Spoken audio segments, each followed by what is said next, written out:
Jaime, por favor, para... Bueno, muy buenas tardes, compañeras, compañeros, qué gusto tenerles aquí. Protocolariamente hay que comenzar por el principio, siempre es bueno comenzar por el principio, agradeciendo a la UAM. La UAM es una institución muy generosa, ha sido muy generosa conmigo en estos ya 7, 8 años que tengo trabajando de manera ininterrumpida. Al equipo de publicaciones. El libro es muy bonito en parte por el gran trabajo. Aquí está nuestra compañera Variña y Miguel Ángel, que son quienes, los artífices de que los libros de la División de Ciencias Sociales siempre sean tan presumibles, tan bellos. En el caso de mucho del material usado en el libro, al equipo que estaba en ese momento trabajando en un archivo, que es el Centro de Estudios del Movimiento Obrero y Socialista, el CEMOS, que evidentemente pues, es la fuente de resguardo de una gran parte de la historia del país, que es, digamos, otra historia la que tratamos efectivamente de presentar acá. Y a Sandra y a Enrique por los comentarios, muy generosos siempre, pues son amigos, son queridos camaradas, tenemos nuestras diferencias, pero también tenemos muchos puntos de convergencia y pues para mí es un honor recibir sus comentarios a propósito de este libro. Quisiera anotar algunas cosas para invitarles a que puedan adquirir el libro, para invitarlos a que puedan leerlo, más allá de digamos, las clases y más allá de los cursos que podemos tener en compartidos. Me quedo mucho con la idea de un autor, Arnaldo Córdoba, que decía que la historia es la maestra de la política. O sea, si la política, la acción política es la acción de los ciudadanos, la visión que tenemos del mundo, de lo que debería de ser el mundo, de lo que es y de lo que debería de ser, pues es la historia. No hay otra manera, uno no inventa nada nunca. De hecho, lo que yo descubrí aquí es que no estábamos inventando nada, ¿no? En realidad, es una especie de volver de nuevo. ¿Y el volver de nuevo a qué? Pues a ese ente, a esa idea, a ese proceso que ha sido declarado muerto una y otra vez, que es la Revolución Mexicana, ¿no? Efectivamente, la Revolución Mexicana, ya no entendida como las caranas y los balazos, que también lo fue, sino a las implicaciones que tuvo la Revolución Mexicana en la vida de la sociedad. Hacia ahí, por ahí del 1990, Héctor Aguilar Camín y Lorenzo Meyer publicaron un libro que se llama A la sombra de la Revolución Mexicana. Y 2018 nos demuestra que estamos todavía a la sombra de la Revolución Mexicana. No para ese proceso. Obviamente ya es otra cosa, está con muchas rupturas en medio, pero vivimos esencialmente en un país que vive con un paradigma político que coloca, entre otras cosas, al Estado y a la idea de nación como ejes centrales. Lo que dice Enrique Catalán es muy cierto. Estamos viviendo un momento en el mundo, llamado de desglobalización, donde las naciones vuelven a jugar un papel muy importante y van a jugar un papel muy importante, muy reconfiguradas. No son las naciones del siglo XX, no se trata de los estados de la centuria pasada, no se trata ya de los partidos de la centuria pasada, pero vuelven a tener y vuelven a asomarse como los grandes actores. Parte, yo se los digo a las compañeras, a los compañeros que toman curso conmigo, parte de su proceso de maduración en la vida va a ir acompañado de este recorrido. Vamos a ver de nuevo a las naciones jugando un papel muy importante. Pero las naciones son muy distintas porque los pueblos son muy distintos, ¿no? Y así como hay pueblos muy conservadores, paréntesis, ayer platicaba con una académica norteamericana que está en el MIT, en el famoso Instituto de Ingeniería de Boston, en Massachusetts. No me acuerdo qué significa lo otro, pero bueno, es el MIT, ¿no? Que hace historia. Ella ha hecho historia del normalismo mexicano, la doctora Tanalis Padilla, y lo que cuenta ella es que en este momento en Estados Unidos todo el mundo en las universidades está guardando silencio frente a lo que está pasando. Hay literalmente expulsiones, detenciones, una represión muy abierta en los campus universitarios y nadie dice nada, porque pues, el dinero es importante y estamos hablando de miles de millones de dólares. Entonces, es paradójico, el gran lugar de la democracia, Estados Unidos, bastante cuestionable esa idea, en el día de hoy en las universidades no se puede hablar abiertamente. Están con miedo los profesores universitarios, que no crean que ganan 2 pesos, ganan bastante bien y viven bastante bien, y con todo y todo tienen miedo de hablar, no pueden expresarse libremente. Entonces, cuando uno ve los casos mexicanos, cuando uno ve parte de la intelectualidad del mundo universitario, del mundo intelectual mexicano, no puede explicarse de otra manera que no sea la presencia de una revolución, o de muchas revoluciones, o de varias revoluciones en la historia del país. ¿Qué es lo que trato de hacer en este libro? Efectivamente, como dice Alessandra, pues es una urgencia política, ¿no? Por eso el libro además es pequeño, porque además a mí tengo un problema con escribir mucho, ¿no? Porque sé que no leemos mucho, pero yo mismo ya no leo mucho, ya no leo libros de 500 páginas, me cuesta mucho trabajo concentrarme, porque el WhatsApp y el Instagram y esto, y las clases y el Classroom y todo lo que todos sabemos, ¿no? Y la serie, la nueva serie de Netflix, ¿no? Y la nueva serie, ¿no? Y estamos todo el tiempo en 1000 cosas. Y no es por eso, en realidad fue una urgencia política de entender o de ver algunos lugares donde pudiéramos anclar la explicación del presente. Por supuesto, la historia no explica el presente, pero sí ayuda a comprender parte de las tendencias y de las lógicas del presente. Por supuesto, los seres humanos de hoy se tienen que ser responsables de lo que hacen, no decir que porque lo hicieron hace 100 años estamos haciendo lo que hacemos, ¿no? Pero se explica. ¿Qué es lo que me encontré yo? Yo me encontré en un momento muy radical de la vida política, muy utópica, por eso entendí que Adolfo Gili le llamara a su libro Una utopía mexicana. Finalmente entendí por qué le llamaba así, y lo que vi fue un gran ejercicio de radicalidad que implicaba una gran presencia de México y de un discurso en ese momento socialista, aunque teñido de esto que se ha llamado el nacionalismo revolucionario, como irradiante en el mundo. México era un lugar muy importante para muchas personas que tenían que salir expulsadas de sus países. La Ciudad de México era un lugar de paso obligado. Y no era, no porque fuera muy bonita o porque fuera muy vieja, porque lo demás es muy vieja y es muy bonita, sino porque algo había estado pasando aquí, ¿no? Algo estaba pasando, algo había pasado y se estaban jugando cosas muy importantes. La Revolución Mexicana en su momento de esplendor.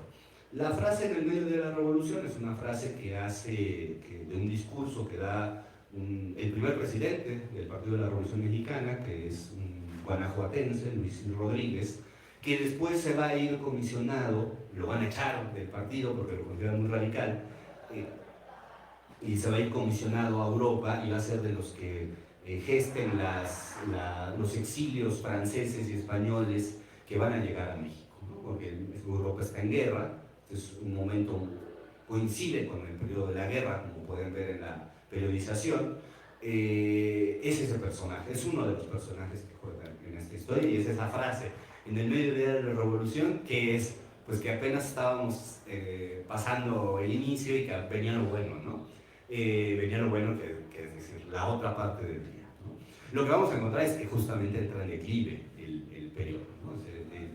Hay un conjunto de elementos muy parecidos a los que estamos viendo ya, ¿no? Muy parecidos, de tratar de detener esas aspiraciones populares o esas aspiraciones de una vida social mucho más coordinada y mucho más ordenada en términos de sectores, en este caso eran los obreros y los campesinos, el día de hoy pues ya serían nombrados de otra manera, los tendremos que nombrar de otra manera. Básicamente lo que veo en los 3 capítulos son la posición de 3 sectores muy importantes en ese momento de la izquierda: Vicente Lombardo Toledano, que fue el constructor de las grandes organizaciones sindicales; Narciso Bassols, que era un intelectual de gran importancia, es un intelectual muy importante de este país, entre otras cosas fue el fundador de la hoy Facultad de Economía de la UNAM, y el Partido Comunista, que bueno, es en realidad mi tema, el tema de mi pasión de investigación, pues es la historia del comunismo mexicano.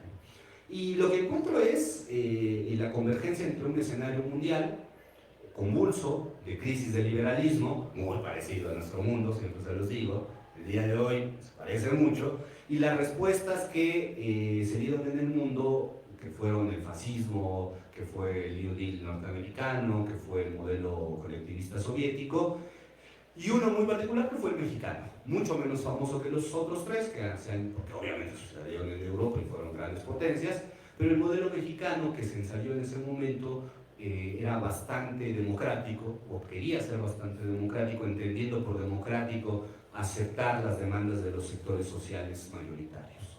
Pero también tenía sus rasgos y sus lindes, por supuesto, de autoritarismo. Bueno, la idea de fundar un solo partido pues es una idea compleja el día de hoy, ¿no? O una idea de afiliación obligada por sectores y no por individuos. Hoy sería muy cuestionado porque, bueno, nadie renuncia a la individualidad el día de hoy, al individualismo el día de hoy, ¿no? Podemos convivir con otras formas, pero nadie renuncia al individualismo el día de hoy, ¿no? Es muy difícil, es una idea muy complicada. Pero se parece mucho. A mí lo que me fascinó es encontrar entre el 18 de marzo del 38 y el 1 de mayo, los grandes experimentos sociales que va a tener el cardenismo. La expropiación petrolera, fundamental. La fundación del partido, un gran partido de las corporaciones, donde los sectores sociales dejaran hacer sentir su presencia en el Estado. Eso no lo volvemos a tener ni siquiera como proyecto.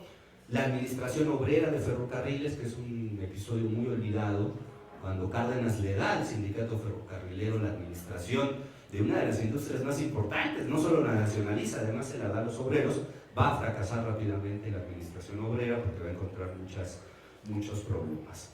Y bueno, en menor medida el gran impulso de las cooperativas, que es otro de los temas poco estudiados menos estudiados o menos famosos en la época del cardenismo.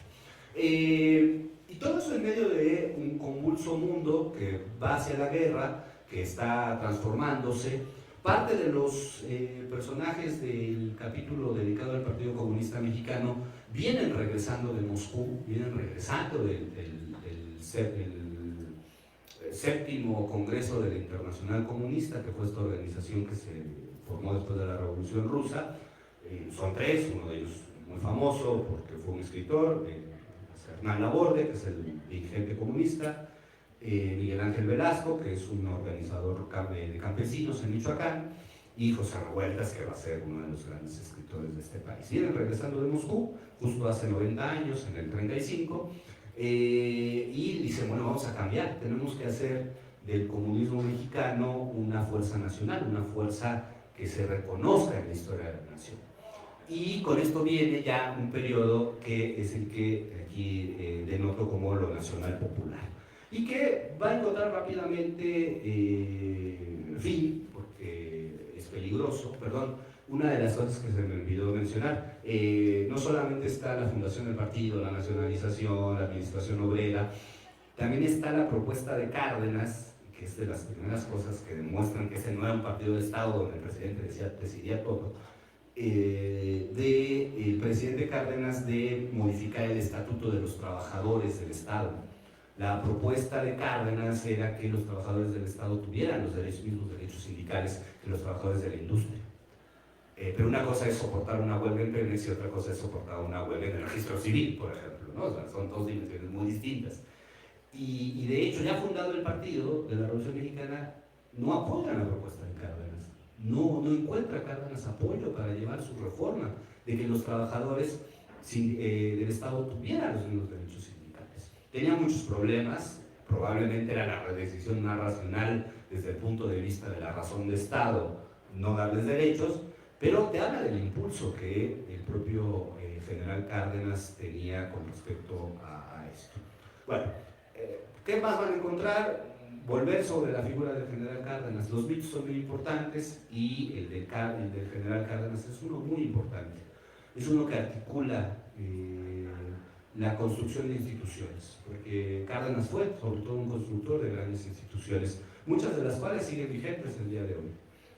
Y habría que seguir el periplo de la propia vida y la propia práctica del general, que va a encontrarse con la terrible situación de que las instituciones que él creó, que contribuyó a crear o que ideó, para ayudar a la emancipación de la sociedad, terminaron revirtiéndose en contra de esa sociedad, que va a ser la historia del siglo XX, de los 40 para acá. Todo aquello que había sido formulado para que las clases populares dejaran sentir sus intereses se convirtió en un arma contra esas clases populares, ¿no? De ahí hasta el 88, digamos, ¿no? Además, yo siempre les digo que este país se mueve, no se mueve en sexenios, se mueve en décadas. Si uno va viendo las décadas, va encontrando que cada década se acumulan conflictos y estallan y se reformula la manera del pacto de dominación política que hay en este país. Bueno, eso es otra historia que no viene al caso ahora. ¿Qué más quería decir? Quiero leerles dos cosas, voy en 15 minutos para respetar el tiempo, dos frases o dos momentos que me parecen muy importantes. Uno ya se los leía a los compañeros de México y de Economía Política y Sociedad, pero se los puedo volver a leer porque verdaderamente me gusta mucho, y el otro lo encontré ayer preparándome para esta presentación. Empiezo por este. Es de Arnaldo Córdoba, uno de los grandes intérpretes de esta época. Dice Arnaldo Córdoba: la independencia, la revolución, la expropiación petrolera, la reforma agraria, Hidalgo, Morelos, Juárez, Madero, Carranza, Zapata, Villa, Obregón, Cárdenas, parecen nombres de calles, no son únicamente temas manidos de políticos demagogos, sino también momentos y nombres clave, emblemas de una tradición popular gloriosa que conserva como blasones de orgullo y de identidad nacional la memoria colectiva del pueblo, como eventos y figuras de la historia que sabe propia. Los mitos son importantes, los mitos son muy importantes para los pueblos. Un pueblo que no tiene mitos es un pueblo que no tiene pasado, no tiene orgullo, ¿no? Curiosamente. Sandra comentaba, porque me ha tocado acompañarla al trabajo que ella hace de educación política en Cuautitlán, ¿verdad? Sí. Tomamos el suburbano. Bastante, sí, muy desconocido para mí en ese momento. Y lo que dice Sandra es cierto, o sea, entre la gente que acude por voluntad política, por militancia, a esos círculos de estudio, hay una gran fascinación por la historia. La historia le fascina a la gente cuando está politizada. ¿Por qué? Porque entiende su lugar en el mundo. Porque entiende que es parte de algo que ya sucedió y que vuelve a suceder. Y esa sensación de orgullo, compañeras, compañeros, no la tiene cualquiera. No la tienen todos los pueblos. No la tienen, definitivamente no la tienen. Y paso entonces a la segunda cita, que ya se las he leído a las compañeras de Historia y Sociedad, pero que a mí me parece fascinante, porque la pluma de Adolfo Gili era verdaderamente fascinante. Además, bueno, un homenaje al maestro Adolfo.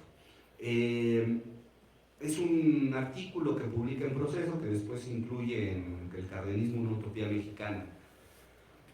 Y dice: en 1984, en Mújica, Señales de los Tiempos, el narrador, que es el mismo, escribía: esta nación, fundada por un cura excomulgado, Miguel Hidalgo, por un jacobino creyente y terrorista, José María Morelos, y por las turbas de desarrapados arrastrados por un viento mesiánico que lo siguieron, nunca podrá arrancar de su alma el espíritu de la utopía. Inútil es que, en los necesarios y a veces prolongados intermedios de estabilidad y crecimiento material, hombres de orden y de progreso, como ese gran gobernante de la sensatez que fue Porfirio Díaz, traten de borrar con las obras del positivismo y las leyes del autoritarismo aquel estigma turbulento de lo que René Zabaleta llamó el momento constitutivo. Cada vez que el país deja de creer en las palabras y en las promesas y decide movilizarse por su cuenta en busca de un nuevo futuro, vuelve la mirada a sus orígenes y repite, multiplicado, el desmesurado gesto fundador. No construir el porvenir con obediencia y paciencia, virtudes mexicanas de los tiempos de sombra, sino irrumpir en él con tumulto y violencia, excesos mexicanos de los días de luz. Este país nunca deja de incubar por debajo la fiebre, el desborde y la esperanza, y siempre acaba, nostalgia de origen, por lanzarse a arrancar al futuro una nueva utopía. Yo creo que solo alguien que no nació aquí, que entonces todos estos nombres no son nombres de escuela, solamente alguien que viene de fuera puede entender la profundidad de los mitos, ¿no? Cuando lo ves de fuera entiendes muchas cosas, y creo que Gili lo entendió muy bien con esta frase. ¿Con qué concluyo? Bueno, es un trabajo hecho con un montón de fuentes, efectivamente muchas no se habían usado, o al menos no como yo las trato de usar. El libro canónico es el de Luis Javier Garrido, El Partido de la Revolución Institucionalizada, que es un libro fundamental, es un libro base. El mito de Cárdenas, que es un libro publicado por la UAM Xochimilco, de Verónica Vázquez Montecón, que ya se jubiló, una profesora que se jubiló de aquí de nuestra unidad. También es un libro muy importante. Y esencialmente lo que hago es tratar de reconstruir con fuentes la difícil situación de un sector de la política mexicana, ese sector radicalizado de los socialistas, de los comunistas, que tuvieron que enfrentarse a una terrible tarea: o aceptaban los códigos y las formas, o se quedaban al margen de la historia, ¿no? Y descubrieron las dificultades de entrar a esa historia, de la que no salieron muy bien, de hecho van a terminar saliendo derrotados, pero que se aventuraron, se arriesgaron, tomaron la decisión, ¿no?, de hacerlo. Lo que van a encontrar en los 3 capítulos es esencial, bueno, 3 de 4, es esencialmente ese derrotero. Las dificultades, los problemas, las contradicciones, la crisis de esa posición política que solo podía brindar la Revolución Mexicana. Esto difícilmente lo viven en otros países de América Latina, como dice Enrique Catalán. Solo hubo 3 revoluciones en América Latina, la mexicana, la boliviana y la cubana, párenle de contar. Y la más profunda es la mexicana, sin lugar a duda, porque las otras tienen otras formas y otras maneras y otras vigencias. Pero la nuestra es una y otra vez vuelve, una y otra vez vuelven los problemas que planteó, ¿no? Y yo sí creo, y esto por el comentario de Sandra, que estamos en un momento donde estudiar este periodo nos dice mucho de lo que estamos viviendo ahí, de lo positivo, de lo negativo, de lo proactivo, de lo que no va a ser proactivo, de lo conservador, de lo que avanza. Se parecen mucho, en realidad, ¿no? A pesar de lo distinto que es, se parecen mucho. Bueno, eso es todo. Muchas gracias por su presencia acá. Gracias, Ricardo.